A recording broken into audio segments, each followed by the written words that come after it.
Ya.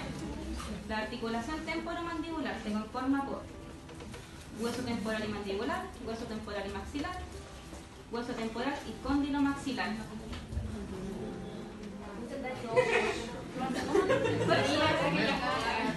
¿Cuál es su nombre?